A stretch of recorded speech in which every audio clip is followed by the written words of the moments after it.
Igreja Batista Betel.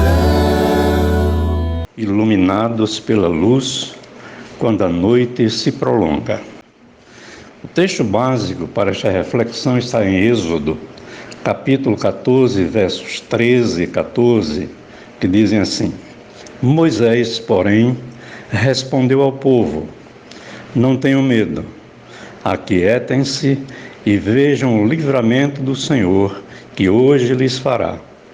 Porque os egípcios que hoje vocês veem, nunca mais os verão.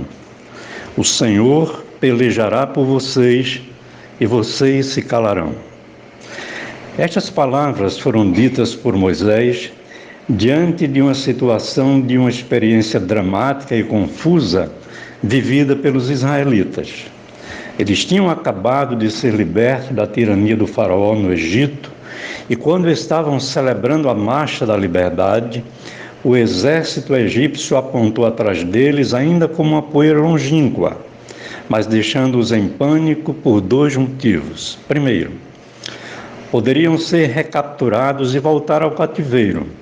Segundo, não havia como seguir adiante porque o Mar Vermelho estava à sua frente. Que fazer? Diante desse impasse, o povo pediu explicações a Moisés. As pessoas não estavam entendendo nada. Como é que haviam saído do Egito pela providência de Deus após a 10ª praga e agora estavam naquela situação?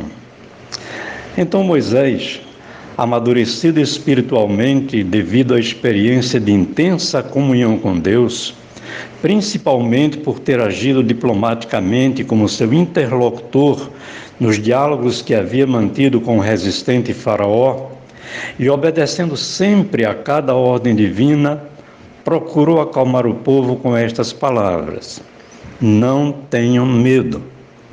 É evidente que o povo estava amedrontado. Voltar ao Egito implicaria em retornar à escravidão e certamente com ações mais cruéis da parte do faraó e de seus feitores. Ninguém quer deixar de ter mão de obra qualificada a custo zero. O fato é que a situação presente não ajudava os israelitas a serem corajosos, pois não era possível ver qualquer saída. Ainda assim, Moisés os alentou, dizendo-lhes para não temerem o inimigo. Havia um histórico das ações de Deus que os levara até ali. Acontece que logo a seguir, Moisés dá uma ordem estranha: aquietem-se. Como aquietar-se naquela circunstância? Como serenar diante das duas impossibilidades tão flagrantes? O povo da fé é sempre chamado por seu Deus a primeiramente aquietar-se diante de situações que lhe impactam pelo negativo. No Salmo 46, muito amado por nós, o salmista fala por Deus dizendo: aquietem-se e saibam que eu sou Deus. Precisamos crer nisso e aplicar isso em nosso dia a dia, porque crer em Deus implica em obedecer-lhe. Por isso cantamos tradicionalmente: crer e observar tudo quanto ordenar. O fiel obedece ao que Cristo mandar. Mas normalmente nos inquietamos quando somos confrontados com situações inesperadas que causam transtornos e nos desestabilizam. É uma reação natural, muito humana.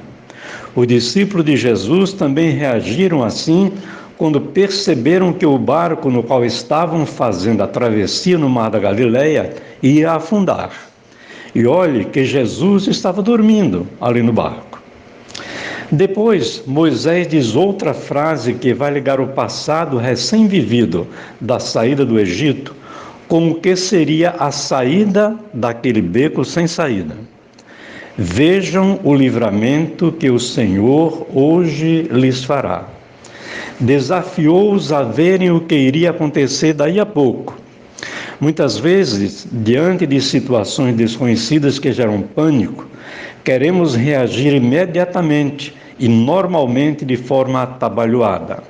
Gastamos energia desnecessariamente e, como diz Paulo, damos socos no ar. Esta palavra de Moisés carrega uma esperança e uma promessa. E ele completa a sua orientação comunicando qual seria o fim do exército egípcio.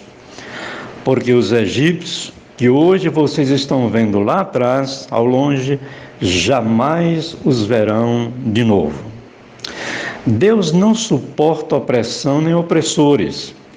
E era assim que aquela geração que liderava o Egito estava tratando a herança de José. A obstinação deles como inimigo do seu povo teria o custo do investimento deles. Quem semeia vento não colhe brisa. O Senhor pelejará por vocês e vocês se calarão, complementa Moisés. Há coisas que nunca poderemos fazer por nós, por mais vontade que tenhamos. Estão além das nossas possibilidades. Quando isso acontece, nosso fazer é deixar Deus fazer. Nossa ação continua a ação, mas aquietados. Deus vai ser o agente ativo. Precisamos deixar Deus pelejar por nós quando nossos adversários forem maiores e mais numerosos que nós. Precisamos sossegar em Deus. Precisamos silenciar para ouvir a voz do Senhor. Não é isso que nos ensina o hino Sossegai, do antigo cantor cristão? As ondas atendem ao seu mandar. Sossegai. E novamente Moisés dirige-se aos israelitas, agora um pouco mais conscientes de que não estavam perdidos, mas protegidos pelo poder de Deus. O numeroso exército do faraó se aproximava, mas teria como adversário o Deus glorioso, o Senhor Todo-Poderoso. E então, agora é Deus quem diz a Moisés: por que você está clamando a mim? Diga ao povo que marche. Parecia absurdo? Sim, marchar para onde? Deus muitas vezes aproveita o fato de estarmos diante de uma situação absurda para entendermos 3 coisas básicas de nossa aventura na vida. Primeira, a reação de quietude, de esfriar a cabeça, de não agir impulsivamente, de não ser passional. Segundo, na quietude, sentir sua presença que nos acalma e dá discernimento para como e quando agir. Terceira, a ação de marchar quando for o momento de pôr o pé na estrada e encarar o mar vermelho da existência, vendo o invisível, como diz Hebreus 11:27, aquilo que está do outro lado da fronteira, pondo em prática a fé, que é a certeza das coisas que esperamos e a convicção das coisas que não estamos vendo.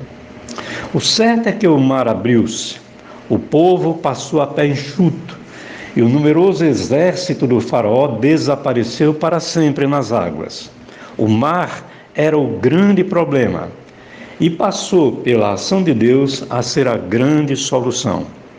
O povo judeu, não só nos Salmos, mas até hoje, alimenta a sua fé no presente, recordando essa ação de Deus em seu passado. Esse Deus que em Jesus Cristo é o mesmo ontem, hoje e eternamente, como nos cita Hebreus capítulo 13, verso 8. E terminamos essa palavra com uma oração. Ajuda-nos, Senhor, a sossegar diante de uma situação inesperada e nova que nos amedronta. Mas ajuda-nos também, depois desse repouso em Ti, fortalecidos por Ti, a marchar adiante, atraídos pela esperança que nos move na direção de um novo amanhecer, pois Tua luz já brilhou na noite escura da nossa alma. Aprendemos que o Senhor é a minha luz e a minha salvação. De quem terei medo? Salmo 27:1. Aprendemos que na Tua luz vemos a luz. Salmo 36:9. Aprendemos que aos justos nasce luz nas trevas. Salmo 112:4. E aprendemos que a vereda do justo é como a luz da aurora, que vai brilhando mais e mais até ser dia perfeito. Provérbios 4:18. Amém. Igreja Batista eterno.